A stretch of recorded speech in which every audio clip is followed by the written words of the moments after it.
Australian share market plunges. Let's have a look. Hello everyone, Florian here and welcome to another episode of HeiseSays. Grab your stein of coffee.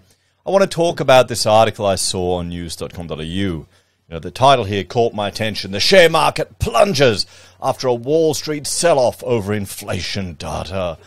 And, well, negative news, fear, terror gets the attention, it gets the clicks. So everyone will have to, I clicked here. I wanted to see what are they saying about the stock market. Is it crashing down?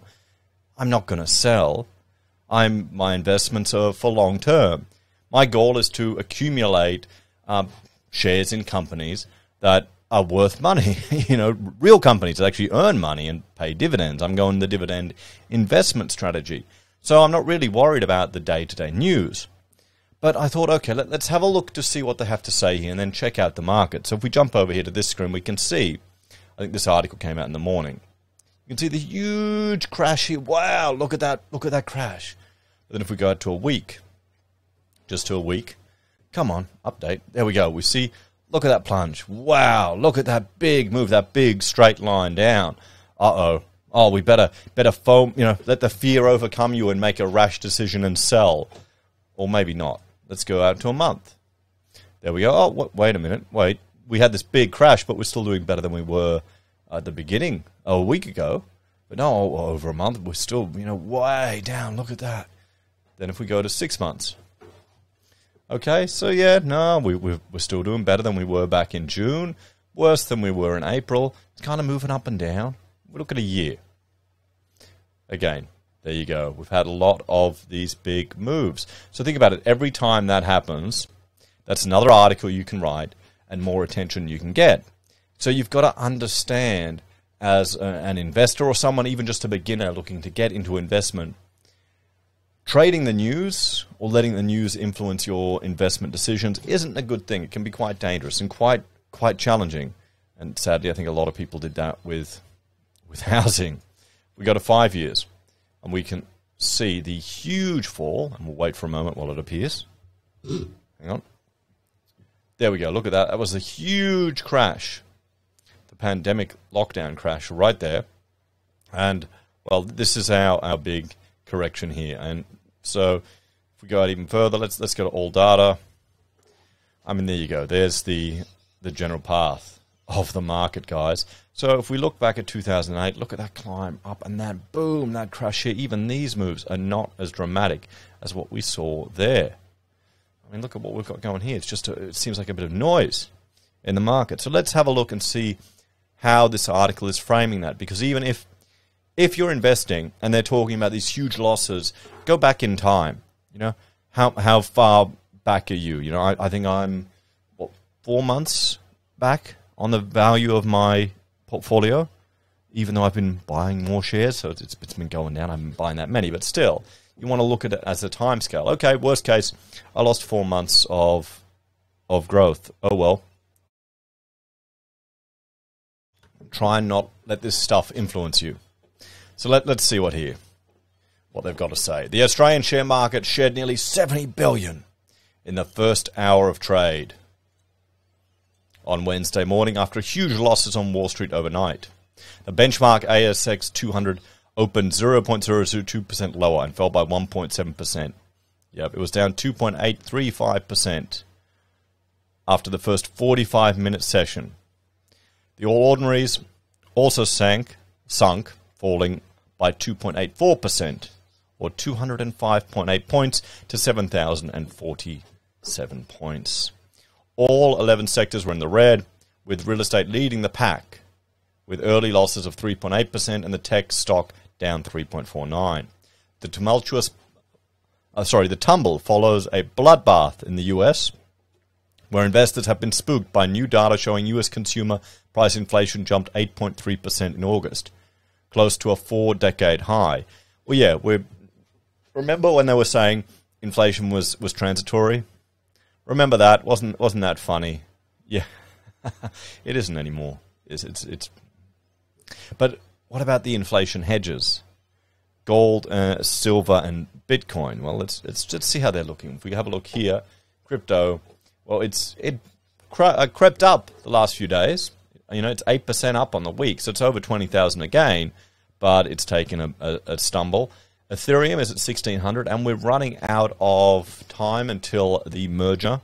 So I'm frantically mining what little Ethereum I still can, and I don't know if maybe I should do a video on alternative cryptos to mine, but in Australia it's barely even worth it mining Ethereum, to be honest, on graphics cards at least. And so we can see here all the crypto seems to be correlated to the share market now. It really does. It seems to be correlated to the share market. We've got a trading economics. Let's have a look at some of our commodities. We've got gold and silver. So how's gold doing at the moment? Internet's going a bit slow. I must be... that's it. I'm uploading a whole lot of stuff. There we go. I just updated Google Drive to coordinate some drawings. Can I pause that? I'll pause syncing. Okay. We can see here, well, there you go, gold. It's not doing too well over the year. It's pretty much just a little bit down. So you had that big ride up and right back down if we go to 5 years.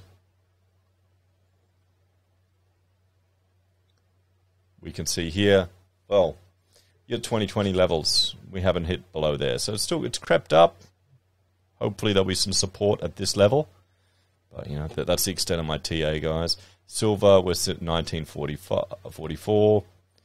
And zooming out further, yeah, there you go, guys. She's come down from 2013, shot back up at 2020, and is slowly creeping back down. Are any of these things inflation hedges, everyone? With such high inflation, the narrative doesn't seem to be holding anymore. I guess there isn't the culture there of people to dive into those assets. So the figure was higher than the market was expecting, dashing hopes the US Federal Reserve might ease off on the severity of its interest rate hikes, which has been successively introduced to curb inflation. All three major indices on Wall Street notched significant losses as a result. The S&P 500 went down 4.3%, the Dow Jones sank 3.9%, and the tech-heavy Nasdaq fell 5.2%. On the local markets, all big four banks were down. In the opening hours of trade, Commonwealth plunged, NAB, yep. And well, yeah, there you go. Let's have a look at some of the comments here that people are saying. Our portfolio lost just 0.6 thanks to a cannabis investment. Yeah, who cares? Could see this coming, sold everything last year. Ian, there you go. It's a 2% fall on one day. It's not that significant. Why would you... If you've sold everything last year, what about that dividend income you've given up? That's more than the daily movement.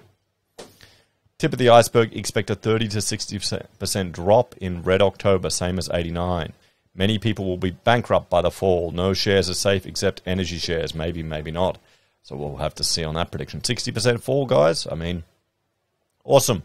I'd love Amazon to fall 60% because I'll just be chucking money in that. It's not going to...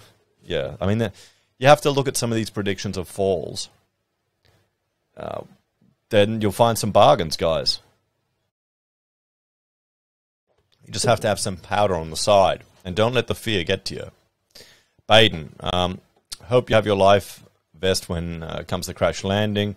The one never seen before as everything bubble pops. It was only floated on bad debt and printed money anyway. I have some money saved up to buy this crash. Let's go. So Mark's waiting. The bigger the bubble, the bigger the burst. This is nothing compared to what's coming. Well, yeah, it is nothing, isn't it? Buying opportunity. Absolutely not yet. Buy the crash, not the dip. Well, yeah, so everyone's making a whole lot of predictions. We'll have to see. So let's have a talk about this. Remember, guys, negative news gets the views. It always does. It always gets the clicks. A question I put to you, particularly if you watch a lot of the negative news on YouTube, and the drama, we got the flames and stuff going in the background, and it's all crashing, it's all coming to an end. Woe is me. Stock up on your silver and get your rifles, boys.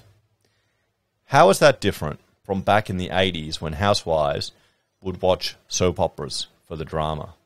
Is that what we're looking at here? The YouTube, doomer news, and if that's all you're consuming, Are people using this as drama? Because it's entertainment. That's all it is, guys. You've got to realize it's entertainment. Is it just people filling a drama hole? Because I'm seeing some YouTubers, they're just repeating the same calamitous forecasts again and again and again. And again and again and again. And, I mean, is that what it is? Is it drama? What do you reckon? Let me know your thoughts and opinions on that one. You know, are we all just a bunch of housewives watching the news? We'll have to see. But as I said, look at it in a time frame. You know, okay, I'm this many months behind. Doesn't matter. What's your time frame? If you're investing for 10 years, 20 years, 5 years, that's different. If you're a day trader, well, you've got a completely different approach to investing. Take care, guys. Thanks for watching. Check out my other channels, Heise BIM and HeiseSays International, for other content I create. And if you're a fan of the channel and want to help out, there are a few ways you can. Financially, on YouTube or Patreon. Use our referral links at Amazon, eBay, Independent Reserve, or AussieBroadband. Call us if you need an architect. Take care, everyone. Have a great day. And I'll see you next time.